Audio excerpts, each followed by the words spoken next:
Тұяқ апай, егер сіздер осы жанұяңызға, осы балалар үшін мүгедек балалар терек отырғызып берсе, міне осыған қалай қараған болар едіңіз?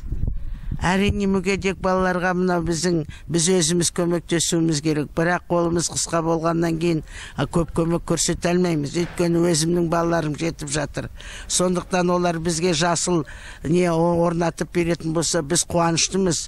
Мынау жас ағаш та жас бала сияқты. Оны дұрыс күтіп өсірсең, ол да елдің көркі, жердің көркі. Адамның көркі шүберек болса, жердің көркі ағаш. Сол себептен ол ағашты орнатқанға мен қуанамын. Балаларымның кішкентай күннен табиғаттың жақсылығын, табиғаттың әсемдігін, табиғаттың күштілігін, табиғаттың сондай адам баласына қажет екен түсінгенін жақсы көрем. Елімізге белгілі кәсіпкер әйел Айгүл Жансерікова келесі жылы осы тәрбиеленуші үйіңізде қазағымыздың ұлттық дәстүрі болған киіз басуды үйретіп жатса, міне соған мүмкіншілік тудырып берген болар ма едіңіз? Әрине, жас келсеске дейді. Жас келіп сондай бізге көмектесіп балаларды өнерге үйретіп жатса, мен еш уақыттан бас тартпаймын.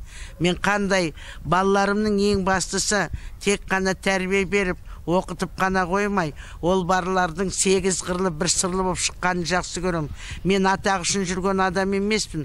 Осы балаларының 8 қырлы бір сырлы болып, азамат болып, өздерінің орнын тапса екен деймін. Өйткені олардың ылғи қасында адам болмай, жалғыз қалған уақытта, бастарын істескен уақытта өздерін қорғай алатын, өздерін асырай алатын, өздеріне жақсылық жасай алатын, және маңайындағы адамдарға қол ұшын беретін адам болу керек. Еліміздің парасатты да, білімді де, қажетті азаматтары болған жақсы көрем. Неге? Мен қарсы алып, құшақ жая, қуана қарсы аламын.